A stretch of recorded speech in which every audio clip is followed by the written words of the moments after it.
What's up, guys? Welcome back. It's your boy Yoda. Today, I want to start talking on that touchy issue, that real touchy issue about it being your fault or not. Yeah. What I want to talk about is just admitting when you're doing wrong and how that can change your ride. We get ourselves into these accidents and then we're like, we really can't figure it out. And I'm kind of sick of hearing bikers every time they get into something, it's always somebody else's fault. Like, no one can ever point the finger at themselves. And I'm not saying I'm sick of it, but yes, I am sick of it. Like, I get it. There is that percentage where it could be somebody else's fault or whatever the case is. But at the end of the day, you have to take some sort of responsibility over the things that you are doing. It doesn't make sense that you have one person that has gotten themselves into like 10 crashes, or a personal friend I know, I'm not gonna say any names, but over 50 something crashes between bike and motorcycle, and only one was his fault. That statistically does not make sense, like not even a little bit. And the issue here is, why did he get himself into that many accidents? And to be honest with you, it was really how he handled the very first one. And how he handled the first one was, it wasn't my fault. And then what happens is you get into this perpetual state of, it wasn't me, and you keep looking for other things for it to, be, but it's really you. It's your fault why it happened. And I'm not saying that it's 100% your fault. It takes two to get into an accident. But if you don't start pointing the finger at yourself to identify what you are doing wrong, you're going to keep repeating history. And again, I said it in a past video, I'll say it again. If you don't start taking ownership over what you're doing, you're just going to repeat. And maybe this time you're not going to walk away from it. So I'm advising every single biker out there to start pointing the finger at themselves when something goes wrong, and then narrow it down. Like, maybe in that instance of things happening, you want to put blame on somebody because you just got hit, you're vulnerable, whatever the case is, but you have to take a couple of deep breaths and really think about what happened. I'm pretty sure that in everyone's crash, there is some aspect of it that if they were to really think about it, they did have a part to play in that crash. And as long as you can identify that, you can start working towards making sure that that doesn't happen again. But if you don't work towards making sure, or finding what happened that you did wrong, you're just going to keep doing it. Right? And I'm beating a dead horse here, but you gotta find these mistakes that you're making. If you're uncomfortable doing something on a bike, you have to start figuring it out. What is making you uncomfortable? Because what's making you uncomfortable is definitely going to be the thing that gets you bit. So please, let's start admitting what we're doing wrong. Like, it's a bike, it's a motorcycle. We're gonna fall, we're gonna drop it. Things like this are going to happen, but we have to admit when we are doing wrong, or we are doing something to invite these kind of crashes. All right. And once we have that understood, it's time for us to take the step in finding somebody, or finding a professional or something to help us out with what we're going through. It's kind of like being an alcoholic. You will always remain an alcoholic until you admit you're an alcoholic. So until you admit you have a problem, you're not going to be able to fix it. For instance, I live in New York City, and New York is blame capital of the world. You can argue with me all you want, but every time something happens out here, two people will get out the car, get off the bike, and immediately point fingers.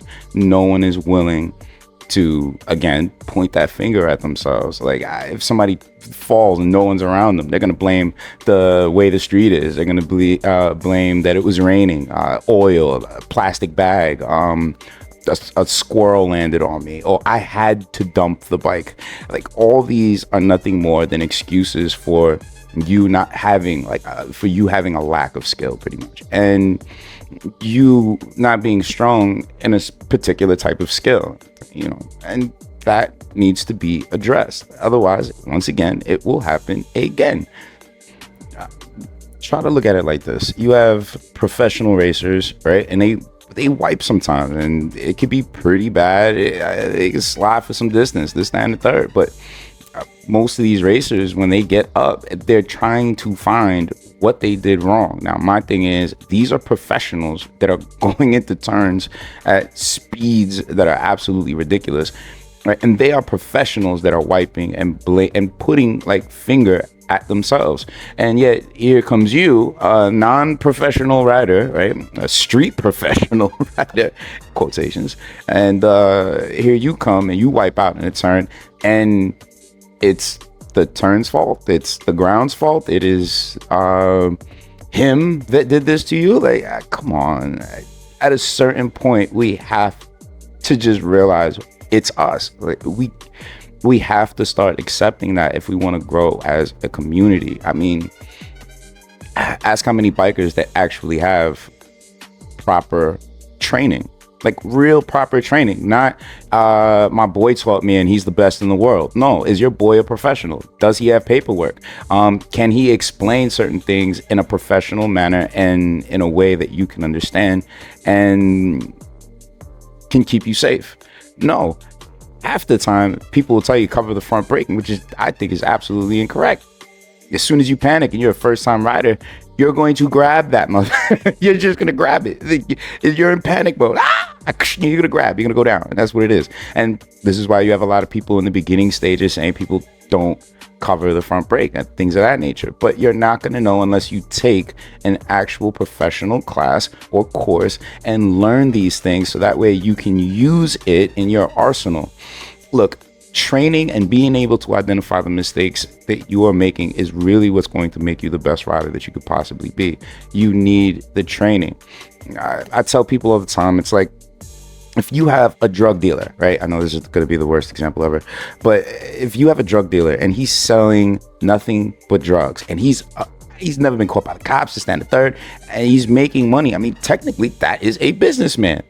You know, now if you give that same person a proper business education and you don't help him out, set him up so he can run his own business, a legal business, I put money that business will probably be one of the most profitable businesses you have ever stepped into, because he already has all the street smarts, right? He could tell when it's a bad deal. He could tell when somebody's trying to take advantage of him, a lie, this, that, and the third. He has that street savvy. He's just missing the education. It's no different from riding a motorcycle. You've been riding in the street for a very long time, but then now let's back that with a little bit of a proper education, with something that we can identify with, so we can put things into practice and that will make us better.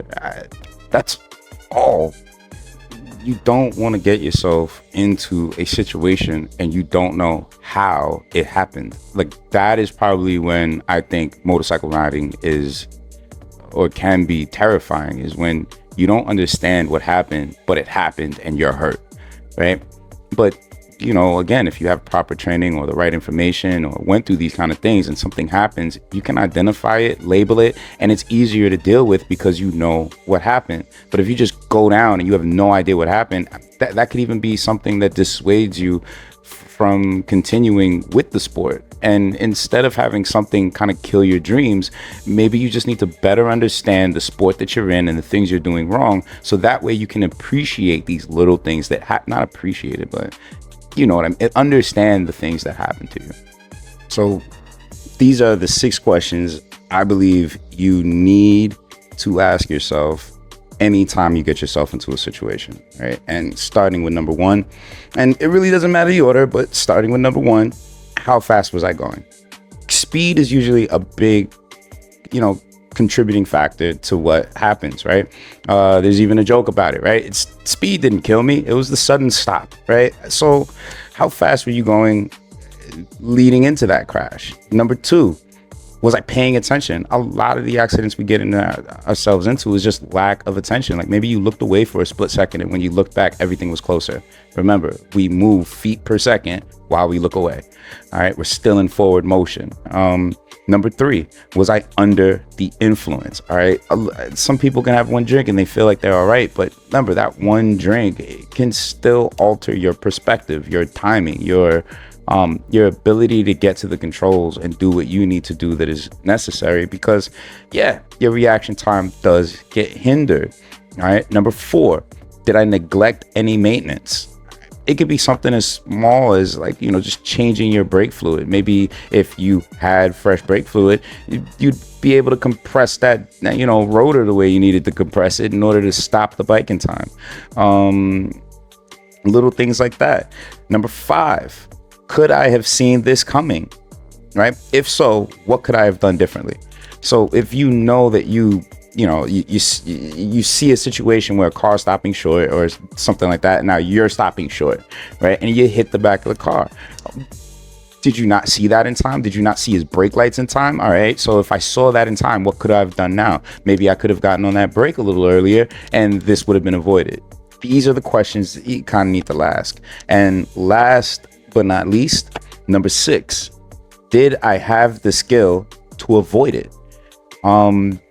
That is probably going to be the biggest question that you have to do some self, reflection on. And if you have the skill to avoid it, then it has to lead to one of those questions up above. If you did not have the skill, then that is pointing you in the direction of training. And as long as we can go through these 6 questions, we should always be able to find our solution. Thank you for your time, guys. Roll Yoda out. Be safe out there.